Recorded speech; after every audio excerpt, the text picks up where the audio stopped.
Hello everyone. Once again welcome to Net Biology. Today we will discuss about the propagation of nerve impulses. Nerve impulses का propagation मतलब आगे किस तरीके से बढ़ेंगी, किसमें केवल एक न्यूरॉन की बात हो रही है अभी। न्यूरॉन से एक न्यूरॉन से दूसरी न्यूरॉन में ये ट्रांसमिट होगी, ये चीज़ हम नेक्स्ट वीडियो में डिस्कस करेंगे। इस समय हम बात कर रहे हैं प्रोपगेशन ऑफ नर्व इम्पल्सेस। दो टाइप की न्यूरॉन्स होती है।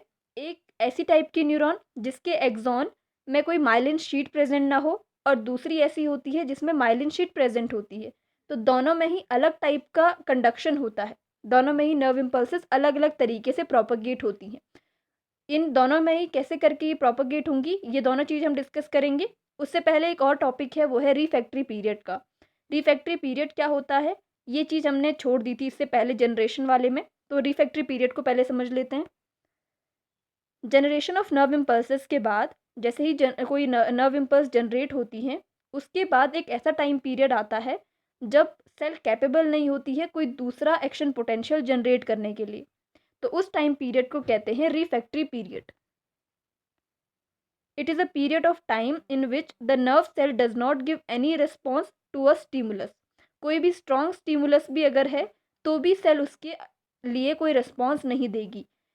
एक्शन पोटेंशियल दोबारा से जनरेट नहीं होगा। एक एक्शन पोटेंशियल अगर जनरेट हो गया है तो मतलब इस टाइम पीरियड में कोई नया एक्शन पोटेंशियल जनरेट नहीं हो सकता है। ये ऐसा टाइम पीरियड होता है। This period begins after an action potential and excitable cell can not generate another action potential in this time. इस टाइम पे कोई नया नर्व इम्पल्स जनरेट नहीं हो पाता है। क्यों? क्योंकि हमने रिपोलराइजेशन के टाइम पे देखा था, जैसे ही रिपोलराइजेशन होता है वैसे ही रेस्टिंग मेम्ब्रेन पोटेंशियल वापस से गेन किया जाता है। वापस से रेस्टिंग मेम्ब्रेन पोटेंशियल को गेन करने के लिए रिपोलराइजेशन होता है। रिपोलराइजेशन का मतलब है वापस से पोलराइज कंडीशन आना। चार्जेस का सेपरेशन वैसे ही होगा, लेकिन जो आयंस होते हैं इसके लिए रिस्पॉन्सिबल वो पोटेशियम थे, सोडियम नहीं थे। तो सोडियम तो सेल के अंदर ही है, तो जब तक ये जो सोडियम सेल के अंदर है वो सोडियम पोटेशियम एटीपीएस पंप के थ्रू सेल से बाहर नहीं जा लेता, तब तक नया नर्व इम्पल्स जनरेट नहीं हो सकता। मतलब नया एक्शन पोटेंशियल जनरेट नहीं हो सकता है, क्योंकि बाहर सोडियम सफिशिएंट अमाउंट में प्रेजेंट ही नहीं है। तो ये जो टाइम पीरियड है जब तक सोडियम बाहर नहीं गया, तब तक का जो टाइम पीरियड है वो रिफैक्ट्री पीरियड कहलाता है। डायग्राम में भी अगर हम देखें, ये जो डाउनवर्ड डिफ्लेक्शन है ये रिफैक्ट्री पीरियड को दिखा रहा है। रिफैक्ट्री पीरियड के भी दो फेजेस होते हैं। एक ऐसा फेज जिसमें अगर हम एक स्ट्रॉन्ग स्टिमुलस भी अगर दें तो भी कोई नर्व इम्पल्स जनरेट नहीं होगी, और दूसरा ऐसा फेज होता है जिसमें अगर हम एक स्ट्रॉन्ग स्टिमुलस थ्रेशोल्ड लेवल से भी ज़्यादा स्ट्रॉन्ग ऐसा स्टिमुलस अगर दे दे तो जाके क्या पता नर्व इम्पल्स जनरेट हो सकती हैं। तो दो फेजेस होती हैं, दो टाइप्स का होता है रिफैक्ट्री पीरियड। और वो दो टाइप क्या हैं? सबसे पहला है एब्सोल्यूट रिफैक्ट्री पीरियड और दूसरा है relative refractory period. Absolute refractory period, stimulus of any strength can not excite the nerve cell. मतलब जो एक्शन पोटेंशियल है वो किसी भी हालत में इस फेज में जनरेट नहीं हो सकता। In this period sodium channels are inactivated और closes. A strong stimulus can cause excitation. दूसरा वाला जो रिलेटिव रिफैक्ट्री पीरियड है, इस फेज में अगर हम एक स्ट्रॉन्ग स्टिमुलस दें जो हाई देन थ्रेशोल्ड स्टिमुलस, जो थ्रेशोल्ड स्टिमुलस से भी ज़्यादा स्ट्रेंथ वाला हो, उस स्टिमुलस को अगर दे तो क्या पता नर्व इम्पल्स जनरेट हो सकती हैं। तो दो फेजेस होती हैं इसकी रिफैक्ट्री पीरियड की, दो पीरियड्स होते हैं, absolute refractory period and relative refractory period. Refractory period कुछ नहीं है, एक ऐसा टाइम पीरियड है, एक शॉर्ट टाइम पीरियड, ज़्यादा लंबा नहीं होता है। शॉर्ट टाइम पीरियड है जहाँ पे कोई नई नर्व इम्पल्स, एक नर्व इम्पल्स के जनरेट हो जाने के बाद नई नर्व इम्पल्स उस टाइम पीरियड में जनरेट नहीं हो सकती हैं। वापस से जैसे ही रेस्टिंग मेम्ब्रेन पोटेंशियल या रेस्टिंग स्टेज आ जाएगी तो जाके नई नर्व इम्पल्स जनरेट हो जाएगी। जैसे ही बाहर सोडियम आयंस पूरे हो जाएंगे, सफिशिएंट हो जाएंगे, वैसे ही नई नर्व इम्पल्स जनरेट हो पाए। अब मेन पॉइंट है propagation of nerve impulse. Main topic जिसकी हम बात कर रहे हैं, प्रोपगेशन ऑफ नर्व इम्पल्सेस कैसे होगा। पहले प्रोपगेशन किस तरीके से होता है ये देख लेते हैं, और उसके बाद दोनों टाइप के न्यूरॉन्स या दोनों टाइप के एक्सॉन की हम बात करेंगे। Propagation of nerve impulse, a nerve impulse generated at one end of the nerve fiber in the form of temporary reversal potential. Reversal potential मतलब डीपोलराइजेशन, चार्जेस में चेंजेस। चार्ज में चेंज का मतलब है सेपरेशन ऑफ चार्ज तो पहले से था, मतलब रेस्टिंग मेम्ब्रेन पोटेंशियल के टाइम पे चार्ज में सेपरेशन था। ये मान लीजिए ये एक्सॉन है, एक्सॉन हिलॉक के बाद वाला जो पॉइंट आएगा वो सबसे पहला एंड होगा, उसके बाद ये आगे की ओर प्रोपगेट होगा। तो यहाँ पे मान लीजिए यहाँ पे सबसे पहले पॉजिटिव चार्ज था, हमको पता है कि सबसे पहले बाहर पे रेस्टिंग मेम्ब्रेन पोटेंशियल के टाइम पे बाहर पॉजिटिव चार्ज होता है और अंदर नेगेटिव चार्ज होता है। रिवर्सल पोटेंशियल का मतलब है चार्ज में चेंज होना, मतलब ये जो नेगेटिव चार्ज है वो बाहर जाएगा और जो पॉजिटिव चार्ज है वो अंदर की ओर शिफ्ट होगा। किसकी वजह से? क्योंकि वोल्टेज गेटेड सोडियम चैनल्स खुल गए हैं एक स्ट्रॉन्ग स्टिमुलस की वजह से, थ्रेशोल्ड स्टिमुलस की वजह से।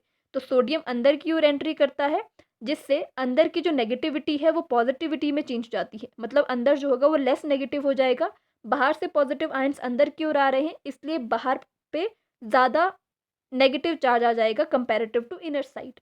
तो यहाँ पे क्या हो जाएगा, दूसरी कंडीशन अगर हम देखें इसके बाद, तो इस वाले यहाँ पे नेगेटिव चार्ज बाहर पे हो जाएगा और अंदर पॉजिटिव, बाकी सारा वैसा ही रहेगा।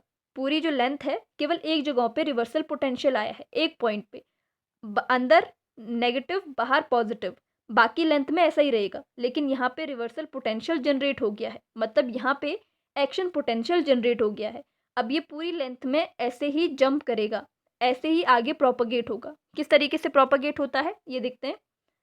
ये जो प्रोपगेशन ऑफ नर्व इम्पल्स है ये सेकंड स्टेप है, ये हमको पता है। During conduction and propagation of nerve impulse the action potential jump from one point to the next closest point along the axon, axon की पूरी लेंथ में। In case of non myelinated ये क्या करता है, जंप करता है, मतलब यहाँ पे से यहाँ पे रिवर्सल पोटेंशियल जनरेट हुआ, उसके बाद फिर ये आगे प्रोपगेट होगा। ये यहाँ पे रिवर्सल पोटेंशियल था, फिर ये इस जगह पे आएगा, फिर उसके बाद ये यहाँ पे जाएगा, फिर उसके बाद ये यहाँ पे जाएगा, ऐसे करके ये प्रोपगेट होगा और पीछे साइड से वापस से रिपोलराइजेशन होता रहेगा। जैसे जैसे ये आगे बढ़ेगा पीछे साइड का वापस से सही होता रहेगा। मतलब मान लीजिए ये पहले यहाँ पे था, तो वापस से पहले जैसा पीछे वाली कंडीशन पहले जैसी हो जाएगी, इसने यहाँ पे जंप किया तो यहाँ पे माइनस और यहाँ पे पॉजिटिव हो जाएगा, बाकी आगे सारा वैसा ही रहेगा। फिर ये फिर से आगे जाएगा, जंप करेगा, तो इस तरीके से बनेगा। नेगेटिव यहाँ पे था, यहाँ पे पॉजिटिव हो गया और नेगेटिव यहाँ पे चले गया, इस तरीके से। ठीक है, तो ये इस तरीके से आगे प्रोपगेट होता रहेगा पूरी लेंथ में।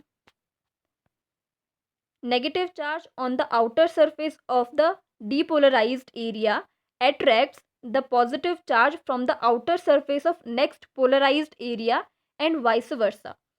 क्या होता है, negative charge on the outer surface of depolarised area. Depolarised area मान लीजिए ये वाला है, जहाँ पे बाहर जो है वो नेगेटिव हो चुका है और अंदर पॉजिटिव हो चुका है। ठीक है, ये डीपोलराइज्ड एरिया है, बाकी सारा पोलराइज्ड एरिया है।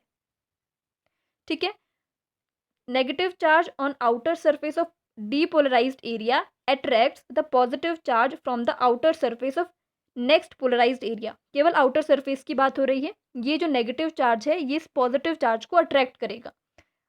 अट्रैक्ट करने का मतलब है इसके बाद ये आगे प्रोपगेट हो रहा है, इसलिए ये थ्योरी बनाई गई है कि ये अट्रैक्ट करता है और ये पॉजिटिव चार्ज फिर से यहाँ पॉजिटिव आ जाएगा और यहाँ नेगेटिव आ जाएगा। ऐसे ही अंदर साइड को भी होगा, नेगेटिव चार्ज पॉजिटिव चार्ज को अट्रैक्ट करेगा, इसलिए यहाँ पे पॉजिटिव और यहाँ पे नेगेटिव हो जाएगा।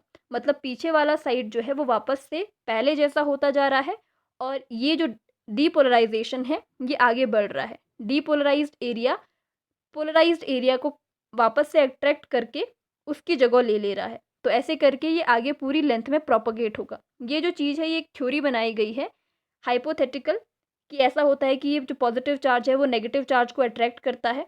ऐसा नहीं होता है, यहाँ पे आगे सोडियम जो वोल्टेज गेटेड चैनल्स हैं वो धीरे धीरे पूरी लेंथ में खुलते जाते हैं, जिसकी वजह से सोडियम अंदर आएगा और अंदर का जो नेगेटिव एरिया है वो पॉजिटिव एरिया में कन्वर्ट होता जाएगा। ऐसे ही आगे प्रोपगेट होगा। ठीक है, therefore depolarized area becomes polarized and next polarized area becomes depolarized। क्योंकि वो अट्रैक्ट कर रहा है, डीपोलराइज्ड एरिया पोलराइज्ड एरिया को अट्रैक्ट कर रहा है, तो पोलराइज्ड वाला खिसक के यहाँ पे डीपोलराइज्ड है मान लीजिए और ये पोलराइज्ड है, तो इसने इसको अट्रैक्ट किया तो ये वाला यहाँ खिसक के चले गया और ये डीपोलराइज्ड वाला एरिया आगे आ गया। तो ऐसे करके एक जगह से दूसरी जगह पे डीपोलराइजेशन हुआ, फिर दूसरी जगह पे डीपोलराइजेशन हुआ और पीछे वाला पोजीशन वापस से पोलराइज्ड होता जा रहा है, क्योंकि यहाँ पे रीपोलराइजेशन का जो मैकेनिज्म है, स्टेप है, वो भी चल रहा है। किसकी वजह से? जो पोटेशियम आयन्स है वो बाहर जा रहे हैं, सोडियम अंदर है, सोडियम को फिर वापस से एटीपीएच पंप के थ्रू बाहर किया जाएगा। ठीक है, तो रीपोलराइजेशन हम पहले पढ़ चुके हैं। पीछे साइड से वापस से रीपोलराइजेशन हो रहा है, मतलब पोलराइज्ड एरिया गेन किया जा रहा है, और जो डीपोलराइजेशन है, जो चार्ज में चेंज आया है, वो वैसे ही करके पूरी लेंथ में आगे बढ़ता रहेगा। ठीक है, इसे और आसानी से समझने के लिए हम ये एक वीडियो है, इसके थ्रू हम देख सकते हैं कि किस तरीके से ये जनरेट हो रहा है आगे। यहाँ पे एक्शन पोटेंशियल दिखाया गया है। जो जो रीपोलराइजेशन है वो पीछे साइड से रीपोलराइज्ड होता जा रहा है और वैसे ही करके एक्शन पोटेंशियल आगे बढ़ रहा है। जैसे पहले यहाँ पे था, फिर वापस से जो चार्ज है उसमें चेंजेस आया और उसकी वजह से ये आगे बढ़ता गया पूरी लेंथ में एक्सॉन के। यहाँ पे ये नॉन माइलिनेटेड एक्सॉन है जिसमें माइलिन शीट प्रेजेंट नहीं है, इसलिए इसकी पूरी लेंथ में ऐसा ही होता रहेगा, मतलब ये पूरी लेंथ में ऐसे ही प्रोपागेट होगा। माइलिनेटेड एक्सॉन के केस में क्या होता है ये अब डिस्कस करेंगे हम।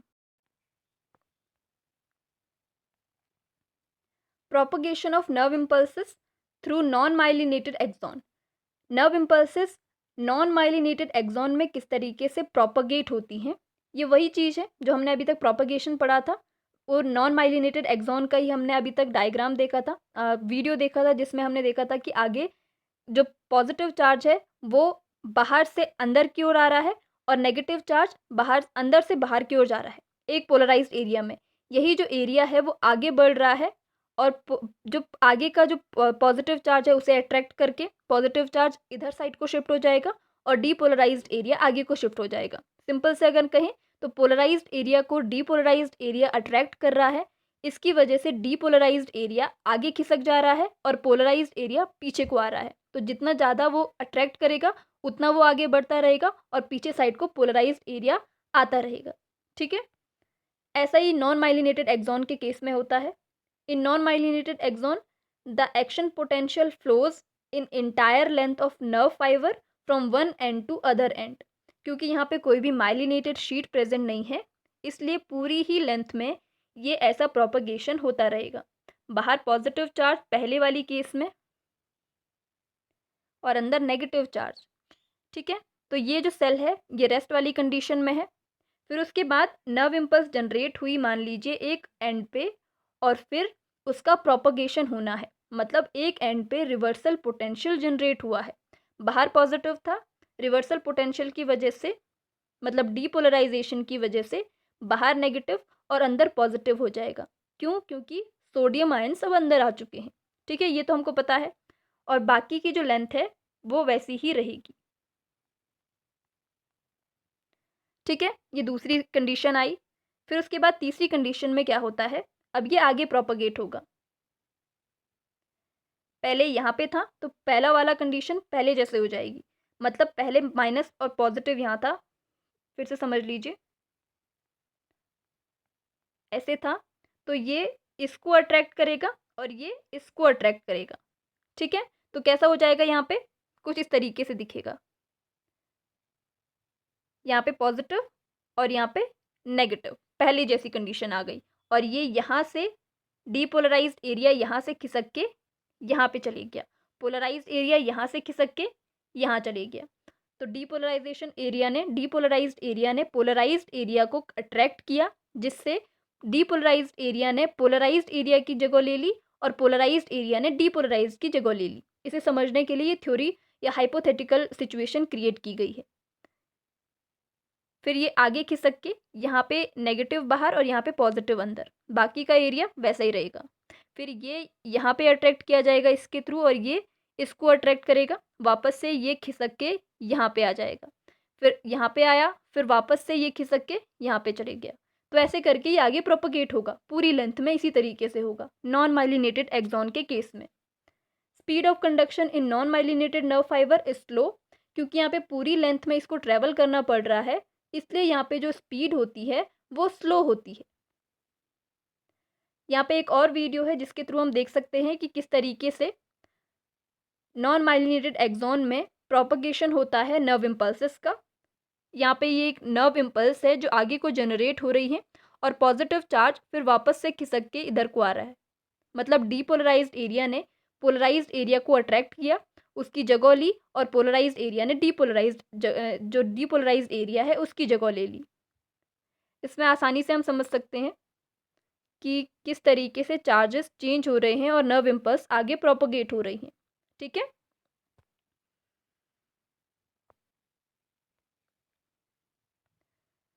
अब हम बात करेंगे propagation of nerve impulse through myelinated axon.